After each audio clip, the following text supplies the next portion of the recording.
Hello, everybody, and welcome once again to another B-movie Euphoria review. And this is a special one today because I didn't even realize what movie you were going to bring over. And it turns out it's pretty, it's a special movie for this time because we just lost somebody. Yeah, Miss Lisa Loring, we loved you as Wednesday Addams, but we really loved you for Iced.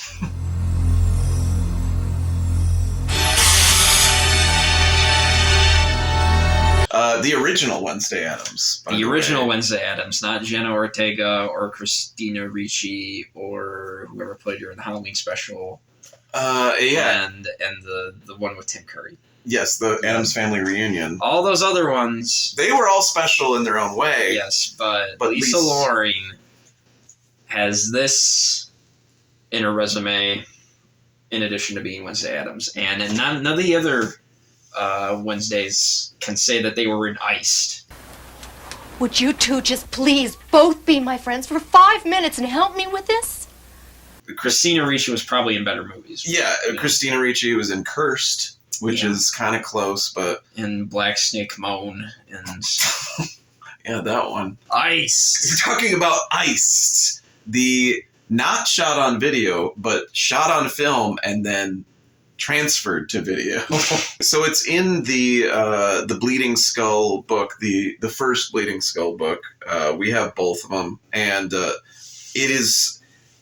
I highly recommend these books. I've talked about them before. They're great. They basically talk about all the great shot on video movies of the 80s and the 90s. This was just one of those movies that was just like, the video's booming right now. Tapes are flying off the shelves. We got a little bit of money and we got maybe one name.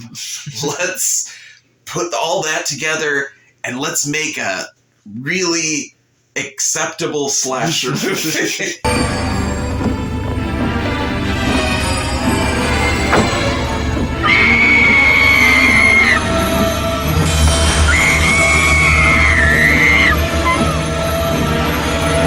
Yeah, but you've seen this before. Yes, you've watched this. I was fortunate enough to catch a Video Vortex screening of Iced at the Kalamazoo Alamo Draft House, which died a very fast and painful death right after that screening. It was a great movie theater. Michael Madsen came out there and presented Reservoir Dogs, and then they named a theater after him. And they would just play great stuff constantly. And one of the times Video Vortex came out there and they presented Iced, and I missed it. But I'm really glad that you brought it over because I, for the most part, enjoyed this movie. I think so. Right. It looks really good. We were talking about like film being transferred to video earlier, but it looks great. Like it looks like the camera operator kind of knew where to put the camera, and it looks fine in that regard. Dry ice everywhere, I think, helped. Yeah, there's a lot of dry ice. And I was just going to talk about that. This movie does feel cold. Yeah. Like, it doesn't feel like... There is some fake snow in it, obviously, and we'll talk about that later, but it does have this overwhelming feeling that you are in a cold, freezing environment. The movie starts off with kind of a typical ski resort 80s movie, kind of cliche, where it's two ski guys. They're kind of having words. Yeah, they're having an issue because the old thing that one guy likes a girl and then another guy likes a girl. But on one side you have really douchey blonde guy, and then you have kind of douchey brown-haired guy. Mentally disturbed brown-haired guy. Yes. So that's Jeff. Jeff is the clearly kind of maybe sensitive. Let's just say Jeff's a sensitive skier. And he came out to this ski resort with Trina, played by Debra Liso. Debra Liso, scream queen of some note.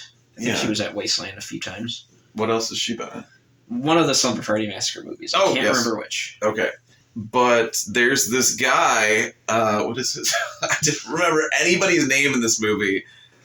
Jeff, Trina, Corey. Yes, Corey. Okay, so Corey kind of likes Trina, so he's making it very well known, and it's pissing Jeff off a lot, and so they challenge each other to a ski-off night ski where they go and ski down a mountain, and whoever wins, literally they say whoever wins gets to go and have sex with Trina, apparently, and she's okay with it, I guess. So they do the ski off, and what did you think about the skiing in this movie? Like the actual Sometimes shots? It looks pretty good. Yeah. Sometimes it looks pretty exciting. When it's like not B-roll, it's a little just like shaky, you know, somebody on skis holding the camera, zooming down the hill. Yeah. Following the people skiing, you know,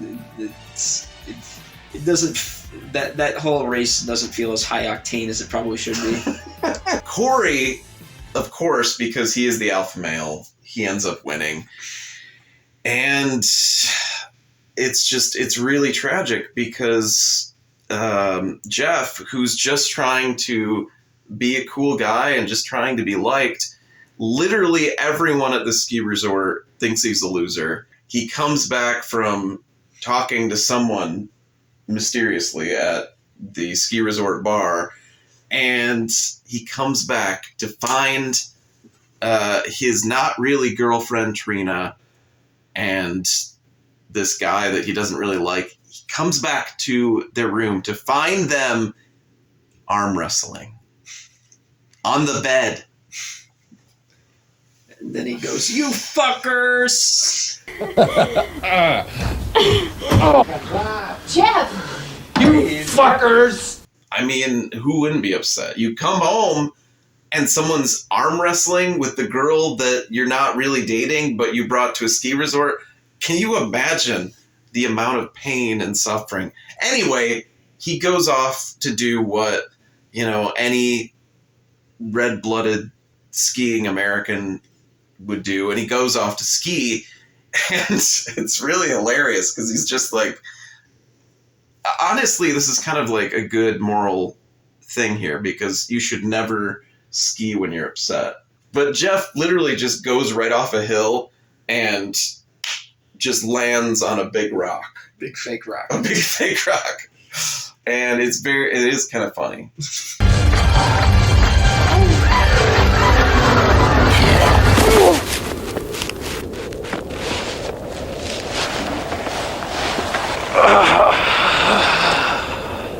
As much as rest in peace, Jeff. Shouldn't have done the triple diamond.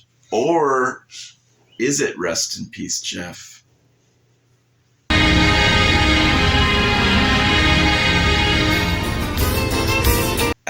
4 years pass. 4 years pass! So yeah, that was tragic, and it sucked, but yeah. That doesn't stop the whole gang from getting back together on the same mountain to trial a new ski resort for a party gathering. The group of friends, including Corey the asshole, Trina the arm wrestling betrayer, and their whole group of friends comes to this cabin. So they're all settling in, and then what is the cokehead's guy's name? Carl. Then Carl shows up. Carl! Hey, Carl, man, you dirty dog. Man, how you doing? Huh? What are you doing here? Carl brought a shitload of drugs, and he's doing a lot of drugs, and most of the time, all the scenes you see him in, he's just like, whoa. Or he's just like lining up cocaine, or a massive line of cocaine on one of those long flip mirrors that he like turns into a Coke mirror.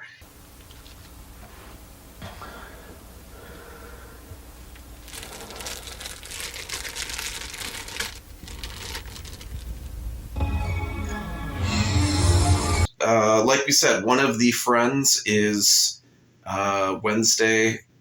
What is her name again? Wednesday Addams. Lisa Loring.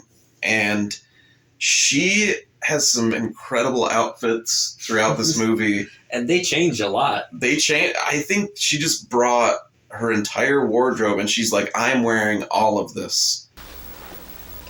You and Eddie are playing a trick, right?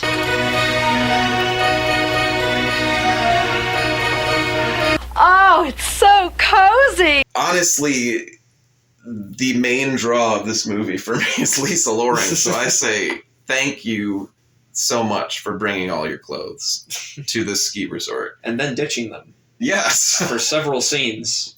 She's very horny in this movie. She's... so is Carl. He's very horny for her, but Lisa is pretty much just horny for anybody but her husband.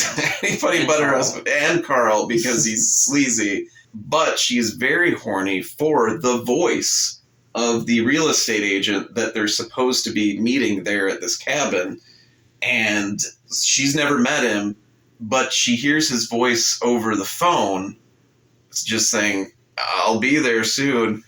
And she's enraptured. So there's a lot of setup with these characters where we just kind of get to sit with them, and they're all just different levels of not interesting. So it's just kind of like people in a cabin for the first, the greater part of this movie. But then... And slowly they find clues about what happened 4 years ago. Yes. Thinking that something may be amiss at the cabin. Like... They find that note. Well, it's not a note. They find that newspaper clipping of the Harvard student dies in skiing accident. Yeah. Okay. So specifically, it says Harvard student died. Is that normal? Like, do we say what college people are from? Anyway, they find that newspaper clipping, and then once Alex, the real estate agent, actually arrives. Alex Bourne, who's played by the writer of this movie, funnily enough. Yeah, and he's very bad. He's a very bad actor.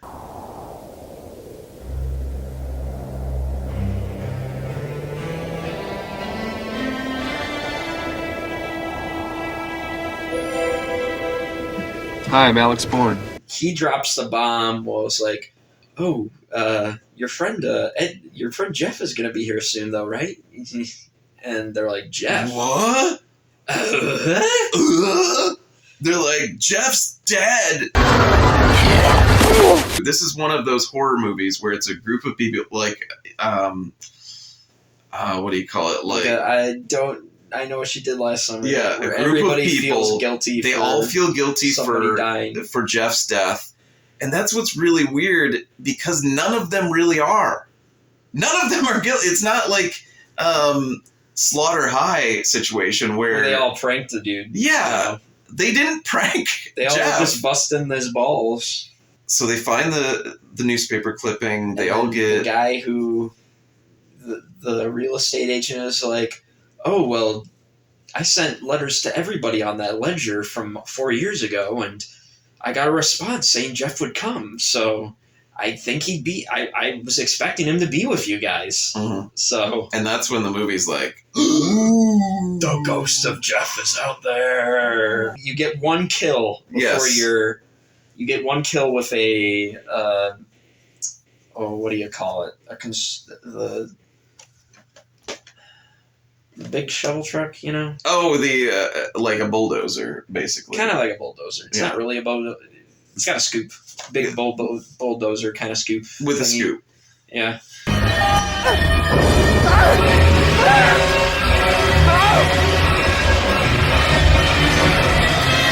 And that kills somebody who's on their way to the ski resort. And then that's the only kill you get until, after all the people schmaltzing at the cabin. Yeah, it takes a real long time till the next kill. Yeah, you get a lot of stalking sequences of this killer who was driving this truck, and his POV is what we call visor vision. It's like they put this cracked visor, ski lens visor, over the camera and filmed it for that, and it's kind of cool. It's kind of effective. It gives the viewer something to hold on to. You know, it's kind of giallo in its, you know, first person killer. A guy wearing gloves. No no giallo slashers have been wearing moon boots though. So I'll give that to Ice.